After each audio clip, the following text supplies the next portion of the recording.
Trailblazers, Suns, DeAndre Ayton, Yusuf Nurkic, Toumani Camara, Grayson Allen, Steven. I think we're in for a nice, wholesome, non-toxic basketball game tonight.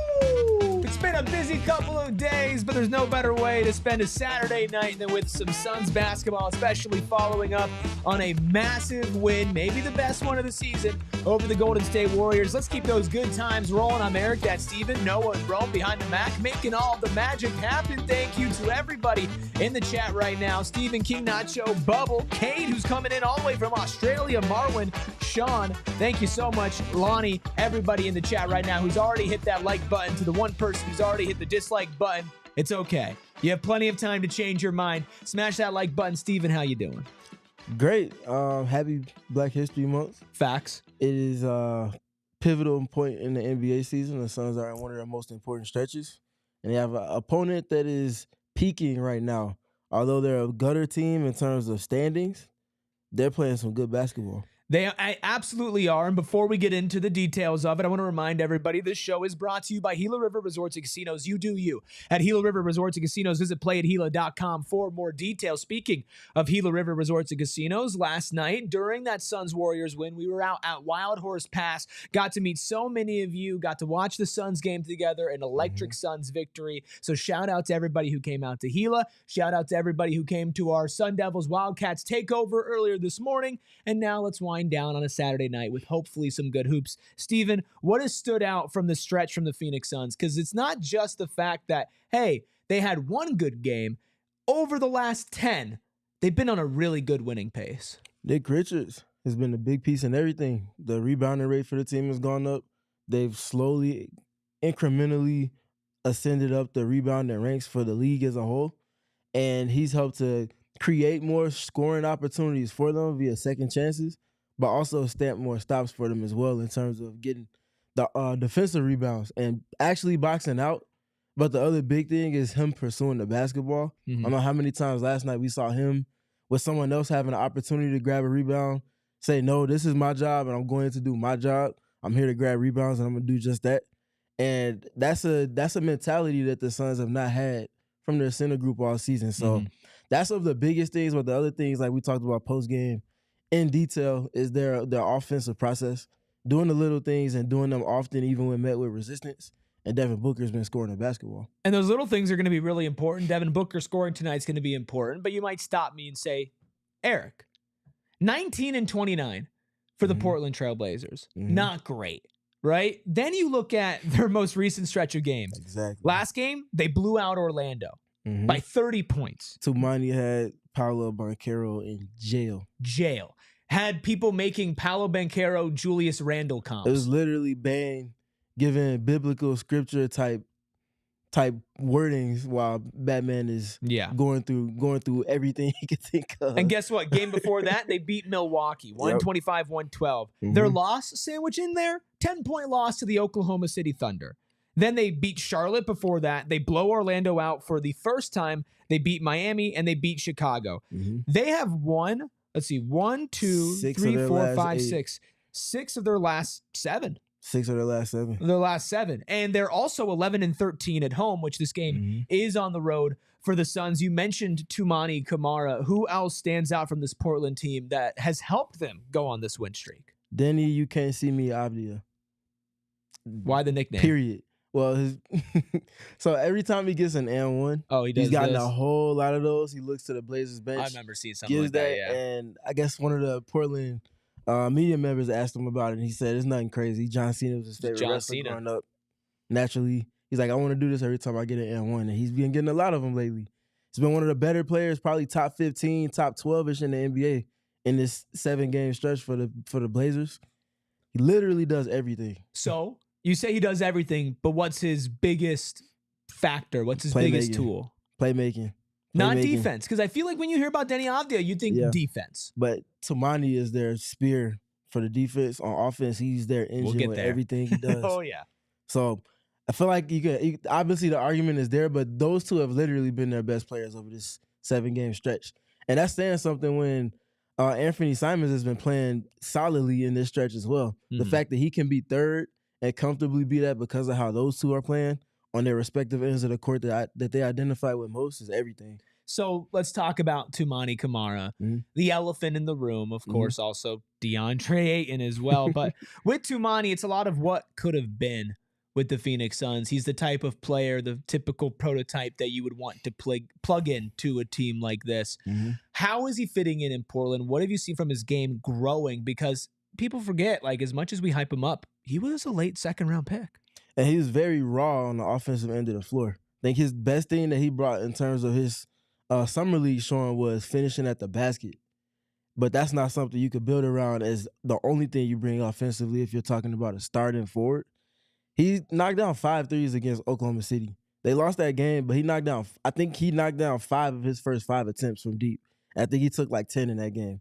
And that's a confidence, like, identifying marker or a bookmark moment for him, because when would you ever have thought he took 10 threes when he was with the Suns?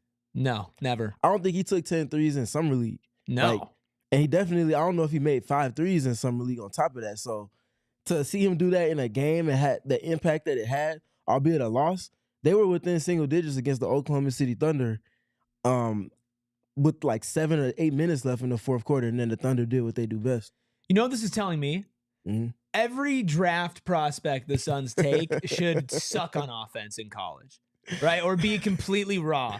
Because think about it. Yeah, Toumani Camara unequivocally hit on that pick. Ryan Dunn unequivocally hit on that pick. Also, in my opinion, as far as getting a valuable player at that position, I think you've hit on that pick. How valuable?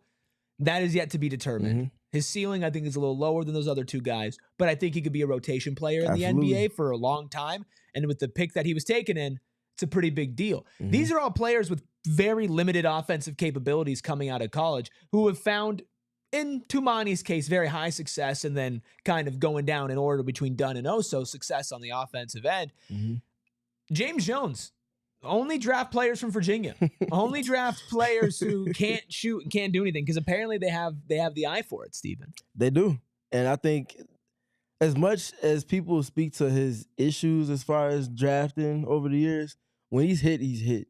James Jones? Yeah. Like, I know he's left more to be desired in more ways than one. In louder ways, considering what Indiana's got going on. Yeah. With, Tyrese and the fact that they had Tyrese and Jalen Smith at the same time. And, yeah, I don't want to go back down. Well, unfortunately, we have to, because before James Jones was in his position, he was still a part of the front office that, of course, drafted the loudest out of all of these so-called, draft misses, and that is DeAndre Ayton, first overall pick in 2018. I was in the Suns arena when they drafted him, and look at how far we've come, Steven. Still in the Portland Trail Blazers, averaging 10.2 rebounds per game, 14.3 points, but we know here that the stats can be deceiving with DA. Are they deceiving this year? Yes. And Chauncey Billups, albeit not saying that directly, has spoken to them desiring a whole lot more from DeAndre Ayton. He's looked like the dominating name that he gave himself over the last 2 or 3 games for Portland, but that's a 3-game sample size. Did it over last year. 45, 44 games now at this point, which just speaks to what his inconsistencies are. That's his biggest weakness. He just can't string it together. I think he's more insulated for a team like Portland that has 5 centers or 4 centers that they might play on any given night. So that helps with things, but generally speaking, yes, he's still left more to be desired this season. Well, let's take a look at the injury report, because there is one of those centers on there. Now, I'm not sure his official status yet, but Robert Williams III, potential future Phoenix Suns, is questionable with right hand soreness. Jeremy Grant is also questionable with right ankle soreness. Matisse Thybulle is out. I don't really care about Ryan Rupert, to be honest. No offense to Ryan Rupert. The Suns, clean bill of health. Ryan Dunn starting again. Nick Richards starting again. In the chat, Strikeout said Nick Richards is going to dominate DeAndre Ayton. Do you feel like that's going to be the case? It sounds good. You got to go out and do the work, though. Like, DeAndre, for his inconsistencies, has never been a pushover. Like, you can question that if you want to, but the film is the film. He might get outworked at times, but he's never been, like, pushed over. Yeah. You have to go and earn it against him. He's not going to make it easy.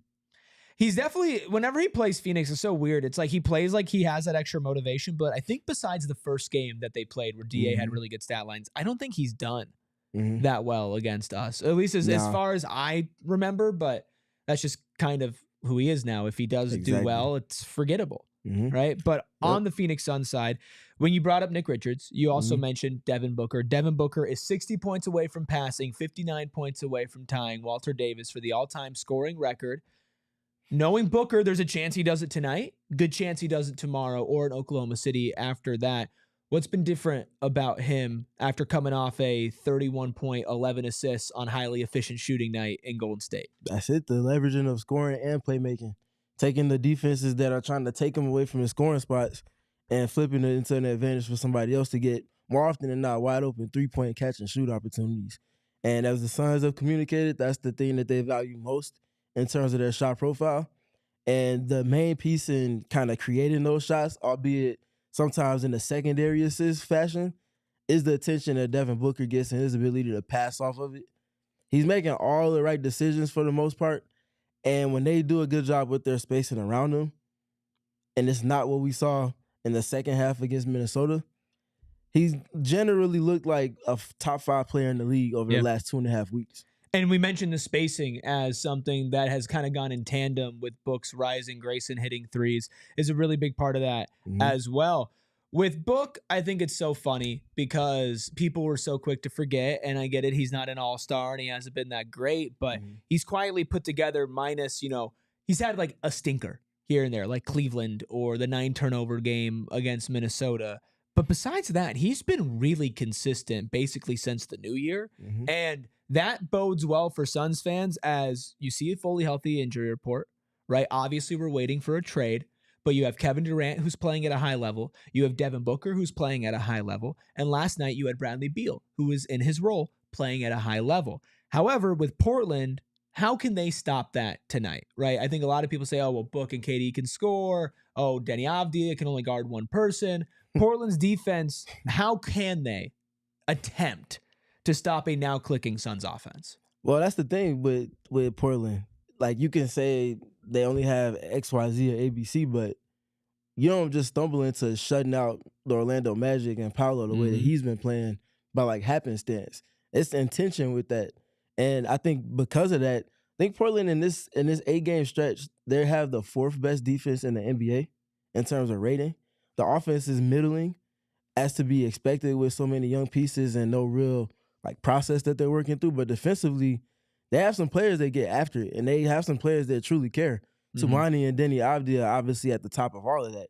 And if Robert Williams plays, that's one of the best rim protectors and most versatile front court defenders and rim protectors and anchors in general in the entire NBA. There's layers to their defense. Donovan Clingan is 8 feet if tall. He plays, he's an impact player at the rim. And to that point, speaking to all of them, Portland's also a team that's top 10 in the league in terms of possessions where they run zone defense.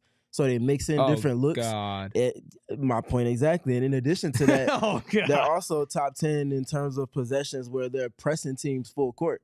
We talked about that last night against the Warriors. The Warriors tried to shorten the game and really shorten the shot clock for the Suns. With that, they were sharpening their process, meeting that resistance with their pressure counters.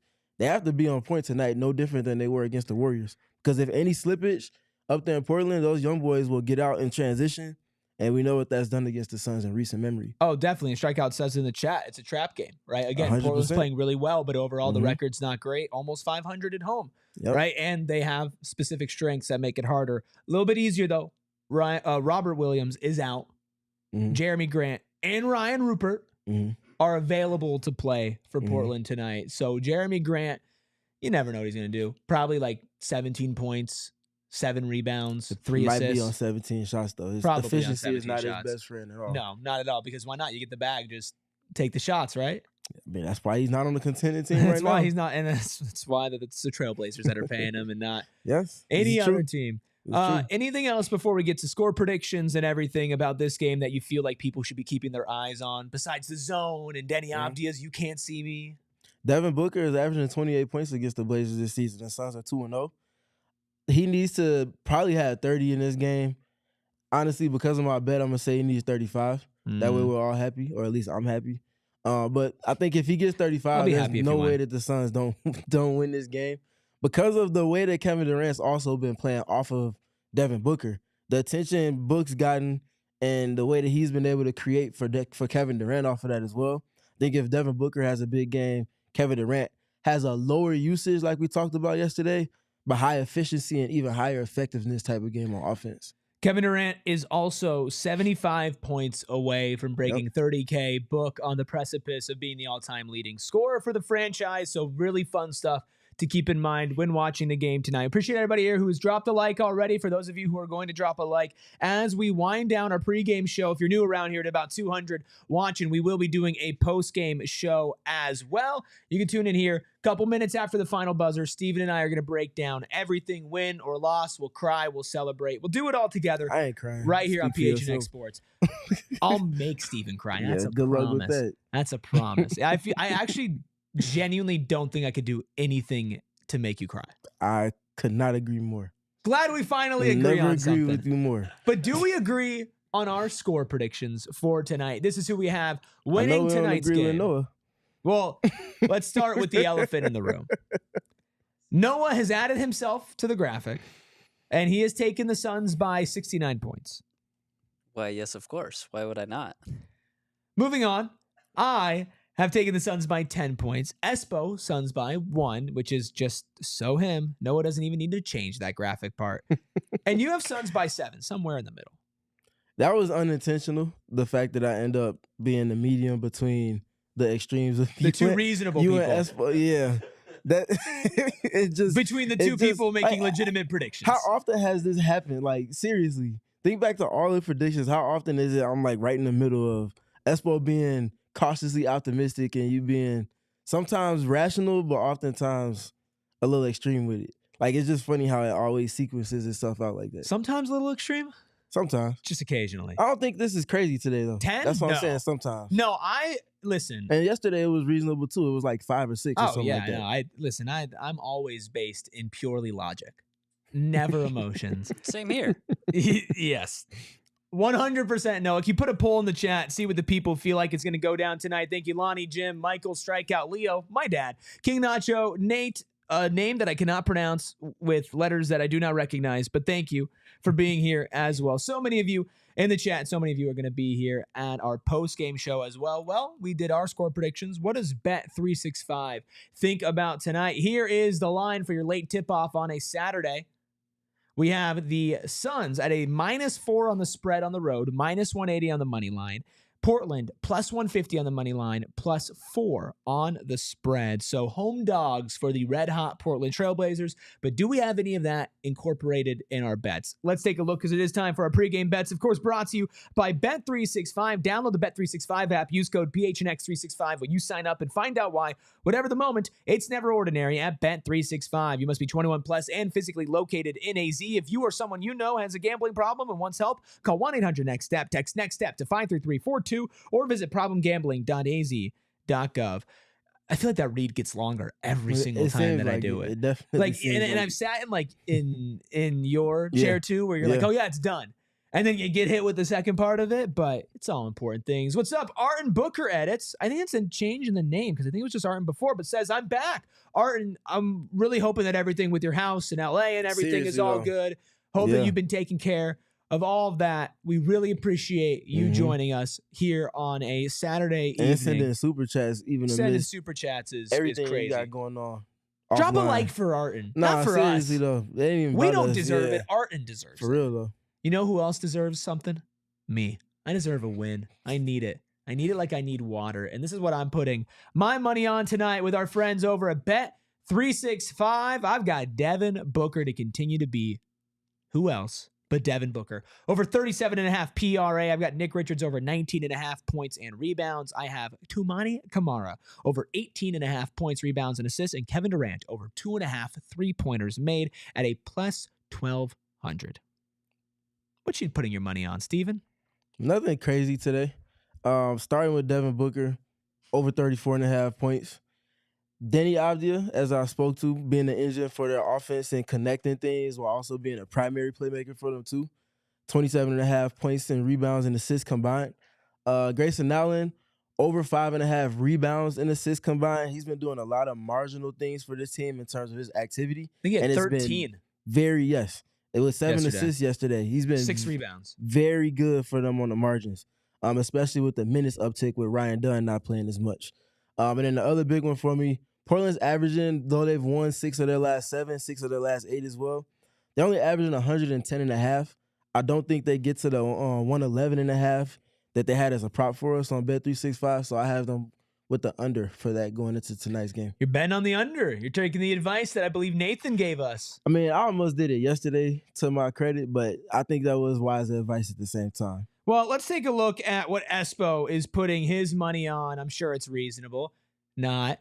Devin Booker to score 50-plus points at a plus 4,000. You know what's funny is it is actually kind of reasonable considering, like, how surprised would you be if we're sitting here in a couple of hours and it's Devin Booker erupts for 60 to capture Phoenix Suns all-time, scoring leader?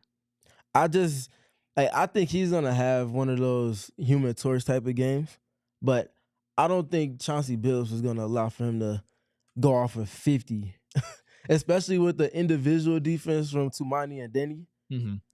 I just don't know if 50 is happening in this one. But to that point, though, if he comes out and he drops like 15 in the first quarter, you know what time it is when as far as that goes. Time for Bud to ice him. So, right? Yeah, sure. That's exactly what I was getting at. And I do want to touch on that before we wrap up here. Make sure that you hit that like as well. But Ryan Dunn has had very interesting rotations as of late. Yeah. Nick Richards only played 24 minutes last night. Mm-hmm. I am still going to be keeping a very close eye on when Mike Budenholzer is going to be pulling these different levers because Mason Plumlee's been playing better as of late, but I still think Nick Richards deserves more time. Grayson Allen has been playing well as of late, but I still think that Ryan Dunn needs more time. I'm very interested to see how Mike Budenholzer balances all of that against Portland. Yeah, I think it should come down, as far as the wings, it should come down to shot making. In those first 2 shifts, figure out which 2 of Grayson, Royce, and Ryan Dunn are knocking down their threes, who's having the best impact on the game, and roll with the better of those 3 in terms of the 2. So 2/3 of that 3. I think that's the best way to decipher the minutes for this team going forward because they're all playing well in their respective ways. That's just kind of where they're at. It's competition, in-game competition.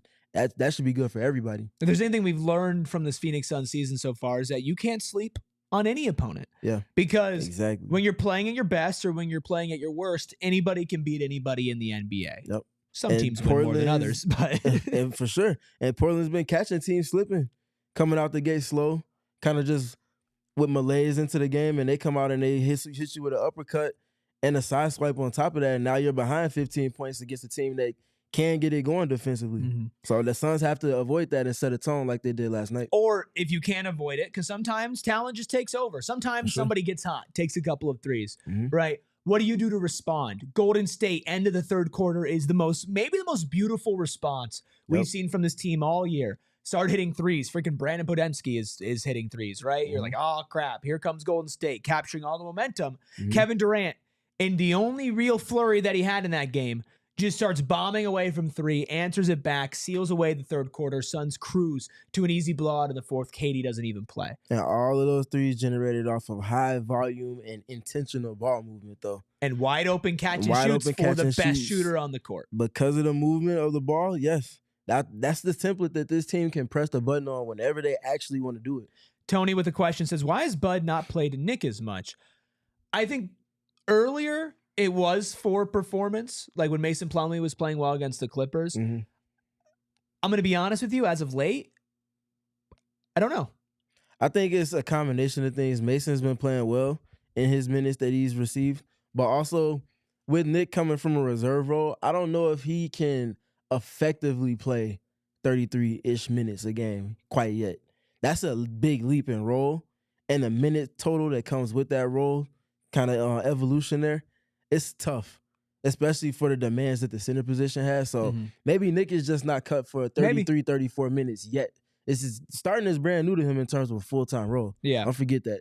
But he's been doing well. I would like to see him get a Absolutely. little bit more of a leash until maybe he messes up. I know in like the Cleveland game and against the Clippers, like he was bad. But in these matchups like against the Warriors or maybe tonight against DeAndre Ayton and the 18 other centers that Portland has on their roster, maybe you just give Nick Richards a little bit more run and just test it out, right? Because you gave Mason Plumlee that benefit of the doubt against the Clippers. He was running out of gas. His impact was really not there, but you still rolled with him because he played well before. Give Nick Richards that same opportunity. Hopefully it builds up to it. Ryan Dunn, we'll see if his minutes continue to climb up. I think it's very interesting to start him if he's not fully healthy or limit his minutes if he's not fully healthy. So we'll be keeping a close eye on that. We do have a poll in the chat to round things out. Of course, a classic Noah poll says, do the Suns win or lose and by how much? Here are your options, Steven. Suns win by 69. Suns win by 1. Suns lose by 100. Suns lose by 1. Suns win by 1. Is in second place with 36%. And first place at 44%. What a surprise. Are you shocked? No, I shouldn't be. Suns win by 69. In third place, it's Suns lose by 100. So Wow. in last place, it's Suns lose by 1. It's almost like I know the people. Man Sounds like, of bet the people. 365. Man of the people. I think Meatloaf says it best in the chat. No snow in Phoenix, so Ayton will be playing, and we will be reacting at the end of this one. Make sure you are locked in to PHNX Sports for the post-game show. We'll be live just a couple of minutes after the final buzzer. And, of course, if you want to follow along during the show, you can follow the show at PHNX_Suns. You can follow Steven at StevenPG3. You can follow me at ERIKRUBY. I don't know Noah or Rome's handle, but you can follow them by screaming their name out on the street until they show up and run to your apartment. So you do that. Hopefully the Suns don't lose by 10,000. And we'll be back to talk about it if they do. We all silly like the mayor.